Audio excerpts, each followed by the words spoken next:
बच्चों हम देखने वाले हैं यहाँ पर इस वीडियो में कि तल में बिंदु को किस तरह से आलेखित किया जाता है। तो आइए बच्चों देखिए, तल में बिंदु को आलेखित करना, जब हमें पास निर्देशांक दे रखे होते हैं और उसको बिंदुओं को आलेखित करना हो तो यहाँ पर हम इसको कहते हैं तल में बिंदुओं को आलेखित करना। और कैसे करते हैं देखिए बच्चों, अगर मान लीजिए मुझे सबसे पहले हमने देखा था बच्चों की एल के अगर निर्देशांक देखा जाए तो एक बार मुझे बताइए इसके निर्देशांक कितने हैं। अगर एल की बात की जाए तो ये y अक्ष के ऊपर है तो x का मान कितना है यहाँ पर 0 और y के निर्देशांक कितने हैं 5, तो इसके निर्देशांक हो गए 0,5। अगर m की बात करें तो m के निर्देशांक कितने दे रखे हैं मुझे, ये x अक्ष की रेखा के ऊपर है तो y का मान तो पहले ही 0 हो गया, तो x का मान कितना दे रखा है -3, तो -3,0। अब हमें क्या करना है, तल में बिंदु को निर्धारित करना, उन्हें दर्शाना है। अब बच्चों मान लीजिए मुझे एक बिंदु यहाँ पर दर्शाना है 4,5, मान लीजिए 4,5। तो सबसे पहले वाला निर्देशांक कौन से अक्ष को दर्शाता है बच्चों, x को, और दूसरा वाला मान किसको दर्शाता है, y को। ये दर्शाना है बिंदु। अब देखिए बच्चों, ठीक है, अब मुझे इसको दर्शाना है यहाँ पर। ये सबसे पहले तो ये देखेंगे कौन से चतुर्थांश में आ रहा है। बच्चों देखो दोनों मान ही धनात्मक है ना, दोनों मान धनात्मक केवल प्रथम चतुर्थांश में होते हैं, तो हम कहाँ की बात करेंगे, यहाँ की चर्चा करेंगे। अब देखिए x का मान कितना दे रखा है 4, ये रहा बच्चों इस चतुर्थांश में। y का मान कितना दे रखा है 5, अब y का मान कहाँ दे रखा है 5, ये रहा। x का मान 4 और y का मान 5 है। अब हमें इसको एक ही बिंदु पर लेकर के आना, तो करेंगे क्या, x से थोड़ा सा ऊपर की तरफ चलिए बच्चों, जहाँ पर एक सीधी लाइन के अंदर y आपको दिख जाए, या आप ये भी कर सकते हैं इधर से इधर की तरफ भी जा सकते हैं। तो x से इस तरफ चलिए और y से इस तरफ चलिए, जहाँ पर मिल गया एक दूसरे को, वो जो बिंदु होगा वो इसे दर्शाएगा। बस इसी तरह से इन बिंदुओं को दर्शाते हैं। आप मान लीजिए इस बिंदु का नाम कह सकते हैं n भी कह सकते हैं, इसके निर्देशांक 4,5। मान लीजिए मुझे दर्शाना है -2, -6,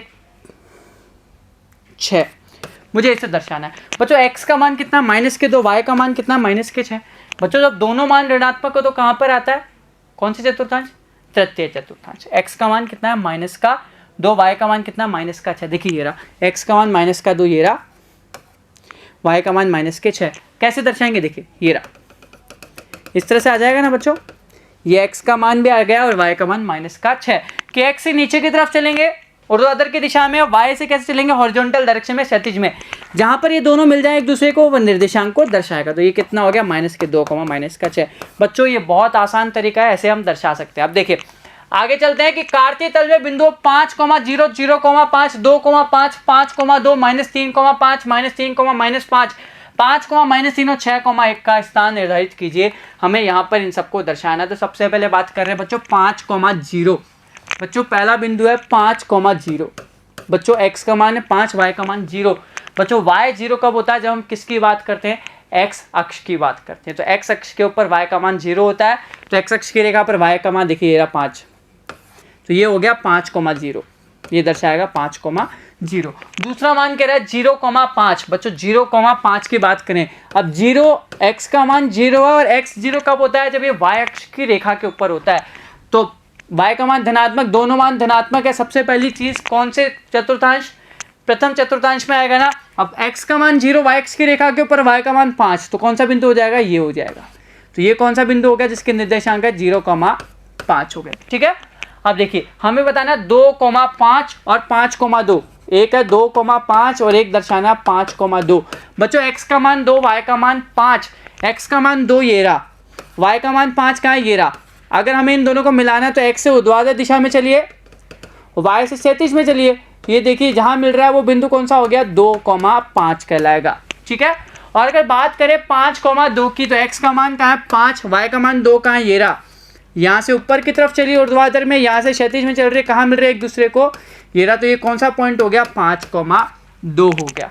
ठीक है बच्चों, आप ग्राफ पेपर में बनाएंगे तो बहुत आसानी से बन जाएगा, क्योंकि वहाँ पे डॉटेड लाइनें पहले से बनी हुई होती है। अगला कह रहा है बच्चों -3,5, -3,5 बताना है, -3, -5 भी दर्शाना है, 5, -3 और 6,1 ये भी दर्शाना। अब देखिए -3,5 बच्चों x का मान ऋणात्मक, y का मान धनात्मक, कौन सा चतुर्थांश, द्वितीय चतुर्थांश। देखो x का मान ऋणात्मक -3 ये रहा, y का मान धनात्मक +5, दोनों को मिलाना है तो क्या करना पड़ेगा, x से तो ऊर्ध्वाधर दिशा में और y से क्षैतिज तल में चलिए, क्षैतिज की दिशा में। ये जहां मिल गया वो कौन सा निर्देशांक हो गया, इसके मान -3,5 को दर्शाएगा। ठीक है, अब बात करें -3 -5 कौन सा चतुर्थांश, तृतीय चतुर्थांश, दोनों ऋणात्मक है। x का मान -3 है, y का मान -5। बच्चों x का मान -3, y का मान -5, कैसे मिलाएंगे, इधर तो चलिए ऊर्ध्वाधर में, इधर चलिए क्षैतिज के अंदर, ये जहां मिल रहे हैं एक दूसरे को उस बिंदु को -3, -5 कहेंगे। ठीक है, अब 5, -3, x का मान कह रहा है 5, y का मान -3, कौन सा चतुर्थांश, जब x धनात्मक हो y ऋणात्मक हो, चतुर्थांश। x का मान कह रहा है 5, y का मान कह रहा है -3, तो इससे क्षैतिज में बढ़ाइए y के निर्देशांक को, x के निर्देशांक को ऊर्ध्वाधर में बढ़ाइए, कहाँ मिल रहे हैं, इस बिंदु पर मिल रहे हैं, इसके निर्देशांक कितना होगा 5, -3। अगला कह रहा है 6,1, x का मान 6, y का मान 1। बच्चों x का मान 6 ये रहा, y का मान 1 कहाँ, ये रहा, इसे इधर की तरफ बढ़ा दीजिए और इसे ऊपर की तरफ बढ़ा दीजिए। ये जो बिंदु होगा, ये जो बिंदु आ जाएगा आपके पास, ये तो ऊपर की तरफ बढ़ाने पे, इसे इधर की तरफ बढ़ाने पर, ये कौन सा हो जाएगा 6,1। आ गया बच्चों समझ में। अच्छा देखिए उदाहरण नंबर 4 क्या कह रहा है, निम्नलिखित संख्या युग्मों को कार्तीय तल में बिंदुओं के रूप में आलेखित कीजिए। अक्षों पर पैमाना 1 सेंटीमीटर बराबर 1 एकक हमें लेना है। बच्चों इसको बिंदुओं के रूप में बदल ले। देखिए x का मान -3,7, दूसरा कह रहा है 0, -3.5, इस तरह से लिख सकते हैं ना बच्चों। देखो ये एक बिंदु के निर्देशांक, ये x का और y का एक साथ लिख दिया। ये दूसरे बिंदु हो गए -1, -3, एक हमें दर्शाना 4,4, एक दर्शाना 2, -3। ठीक है, अब बच्चों देखो सबसे पहले आपके पास ग्राफ दे रखा होगा। बच्चों आप देखिए इस तरह से वहाँ पे कॉलम दे रखे होंगे, तो हर एक कॉलम को ये मान लीजिएगा, ये जो दूरी है ये 1 एकक मान लीजिएगा। क्या मान लीजिएगा, जैसे इन्होंने कहा है अक्षों पर पैमाना 1 सेंटीमीटर बराबर 1 एकक, तो बच्चों ये अगर ये 1 सेंटीमीटर मान रहे हैं तो 1 सेंटीमीटर बराबर 1 एकक आप अज्यूम कर लीजिएगा। इस तरह से 6 जहां तक हमें लेना है। देखिए यहाँ पे x अक्ष का ज़्यादा से ज़्यादा मान कितना दे रखा है बच्चों 4, y अक्ष का ज़्यादा से ज़्यादा मान +7 दे रखा है। तो बच्चों y अक्ष पे मान कितना लेना होगा, ज़्यादा से ज़्यादा 7 लेना होगा, x अक्ष पे तो सही है। अब देखिए पहला मान हमें कह रहा है कि -3,7 हमें इसे दर्शाना है यहाँ पर -3,7। बच्चों -3 की बात करें तो -3 कहाँ है, x का मान और y का मान पॉजिटिव है तो कहाँ आ जाएगा, द्वितीय चतुर्थांश। x का मान -3, y का मान कितना है 7। अगर मिलाएं तो क्या करना होगा बच्चों, इस मिलाने के लिए x को तो ऊर्ध्वाधर में ले जाएंगे, y को क्षैतिज में बढ़ा देंगे आगे। तो देखिए ये बिंदु आ जाएगा ना, ये बिंदु को क्या बोलेंगे हम -3,7। ठीक है, अगला कह रहा है 0, -3.5, 0, -3.5, 0, -3.5 को हमें मिलाना है। अब बच्चों x का मान 0 है, x का मान 0 कब होता है, जब y अक्ष के ऊपर होता है। अब y का मान कितना दे रखा है -3.5, मतलब ऋणात्मक y अक्ष की दिशा में। अब 3 और 4 के बीच में आएगा ना 3.5, तो ये वो बिंदु है जिसे हम -3.5 बोलेंगे। ये कितना है, x का मान तो 0 है लेकिन y का मान -3.5 हो जाएगा। ठीक है, अगला कह रहा है -1, -3। बच्चों x का मान है -1, y का मान -3, दोनों ऋणात्मक है, मतलब तृतीय चतुर्थांश। मतलब यहाँ पर मिलेगा x का मान -1 ये रहा, और y का मान कितना -3 ये रहा।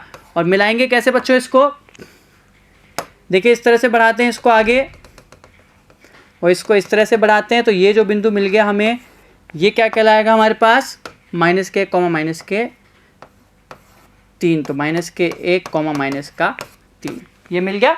आगे देखिए हमें कहा गया कि 4,4, x का मान भी 4 है और y का मान भी 4 है। बच्चों x का मान 4 ये रहा, y का मान 4 ये रहा, इसे बढ़ाइए क्षैतिज में, इसे बढ़ाइए ऊर्ध्वाधर में, ये बिंदु हो गए 4,4। ठीक है, अगला कह रहा है इसका मान, ये कह रहा है 2, -3। अब कैसे दर्शाएंगे बच्चों, 2 x का मान 2 है, y का मान -3, कौन सा चतुर्थांश, चतुर्थांश। x का मान 2 हो गया, y का मान -3 कहाँ है, ये रहा। इससे इधर की तरफ आइए और इससे नीचे की तरफ जाइए, ये वाला किसे दर्शा रहा है, 2, -3। आ गया बच्चों समझ में। तो बच्चों इसी के साथ हमारा ये वीडियो यहीं समाप्त होता है। मिलते हैं आपसे अगले वीडियो के अंदर, जहां हम प्रश्नमाला 3.3 के सवालों की चर्चा करेंगे। धन्यवाद।